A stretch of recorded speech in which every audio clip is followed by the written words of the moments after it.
نصلي على رسوله الكريم أما بعد. عن أبي هريرة رضي الله تعالى عنه قال قال رسول الله صلى الله عليه وسلم من مات ولم يغزو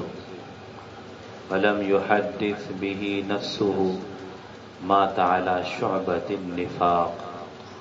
او كما قال سيدنا رسول الله صلی اللہ علیہ وسلم.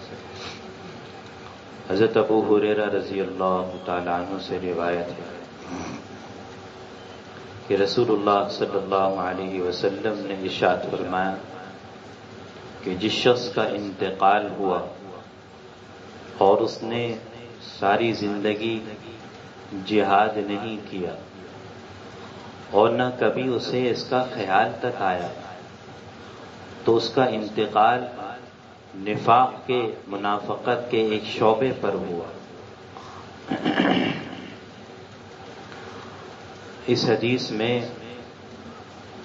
رسول اللہ صلی اللہ علیہ وسلم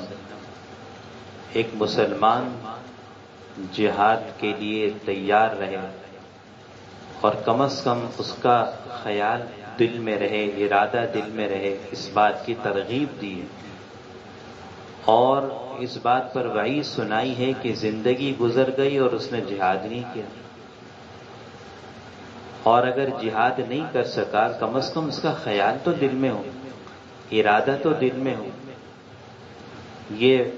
ایک اہم فریضہ ہے، جہاد دین اسلام کا اہم فریضہ ہے. اول تو مسلمان کی زندگی جہاد سے خالی نہیں ہونی چاہیے. رسول اللہ صلی اللہ علیہ وسلم کی زندگی مدینہ کے 10 سال جہاد میں گزری، صحابہ کرام کی پوری زندگیاں جہاد میں لگ گئی.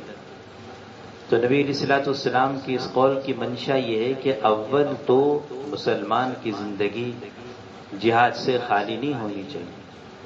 لیکن اگر جہاد کی نوبت نہیں آ رہی، نہیں سمجھ آ رہا ہے کہ کہاں جاؤں میں، کدھر جہاد کروں، کوئی ایسا ماحول نہیں، کوئی ایسے دور دور تک صحیح چیز سامنے نہیں ہے، تو کم از کم ارادہ تو ہو، خیال تو ہو دل کے اندر، شہادت کا جذبہ تو ہو، شہادت کا شوق تو ہو. آپ نے فرمایا جس کے دل میں جہاد کا خیال تک نہیں ہے، ارادہ تک نہیں ہے، شہادت کا شوق تک نہیں ہے، تو ڈر ہے اس بات کا کہ اس کا انتقال منافقت پر ہوگا، یہ منافق ہو کے دنیا سے جائے گا. جہاد ایک ایسا فریضہ ہے جو اسلام کی شان و شوکت کو برقرار رکھتا ہے، کفار کے غلبے کو توڑتا ہے، کفار کی شان و شوکت کو توڑتا ہے. تو اس لیے ہر مسلمان دل میں کم از کم ارادہ تو رکھے کہ اگر زندگی میں کبھی یہ موقع آیا کہ آواز لگی کہ بھئی اپنی جان اللہ کے نام پہ لگا دو، یہ موقع ہے کافروں کے خلاف لڑنے کا، تو کم از کم ہمارے دل میں یہ ارادہ ہو، یہ خیال ہو کہ اگر کبھی ایسا موقع آیا تو یہ اللہ کی دی ہوئی جان ہے، اللہ کے نام پر لٹا دوں گا. اللہ کی دی ہوئی جان ہے، جان دی ہوئی اسی کی تھی، حق تو یہ ہے کہ حق ادا نہ ہو، کہ اللہ کے نام پر یہ جان اللہ کی دی ہوئی ہے، اللہ کے نام پر لوٹانے کے لیے میں تیار ہوں. کم از کم دل میں یہ خیال تو ہو. اور دنیا میں اس وقت جہاں کہیں مسلمان اپنی بقا کے لیے، اپنے دین کی بقا کے لیے لڑ رہے ہیں، جان ہتھیلیوں پہ رکھ کے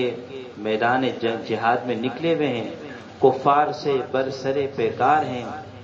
تو ایسوں کے لیے ہم دعائیں بھی کریں. اس وقت ہمارے سامنے جہاں جہاں جو کچھ بھی ہو رہا ہے ہمارے سامنے، تو ہم مسلمانوں کے لیے جو کفار سے برسرے پیکار ہیں ہم ان کے لیے دعائیں بھی کریں کہ اللہ تعالیٰ ان کو سرخروئی عطا فرمائے. مسلمانوں کی بقا، مسلمانوں کی سرخروئی دنیا کے ایک حصے میں ہو، وہ ہم سب کے لیے، سارے کے سارے مسلمان کو ایک جسم کے مانند قرار دیا. ہم الگ الگ نہیں ہیں، ہاں سارے کے سارے مسلمان ایک امت واحدہ ہے. جسم کے ایک حصے میں تکلیف ہوتی ہے، سارا جسم بلبلا اٹھتا ہے، تکلیف میں آ جاتا ہے. اسی طرح دنیا کے کسی حصے میں اگر مسلمان کفار سے برسرے پیکار ہیں تو وہ ہمارا حصہ ہے. اگر ہم وہاں تک نہیں پہنچ سکتے ہوں تو ہم ان کے لیے دعائیں کریں کہ اللہ تعالیٰ ان کو سرخروئی عطا فرمائے، اللہ تعالیٰ ان کو سربلندی عطا فرمائے، ان کو کامیابی عطا فرمائے، ان کو اخلاص کے ساتھ اس کام میں آگے بڑھنے کی توفیق عطا فرمائے۔ اللہ تعالیٰ ہم سب کو اللہم لک الحمد کما صلی وسلم علی سیدنا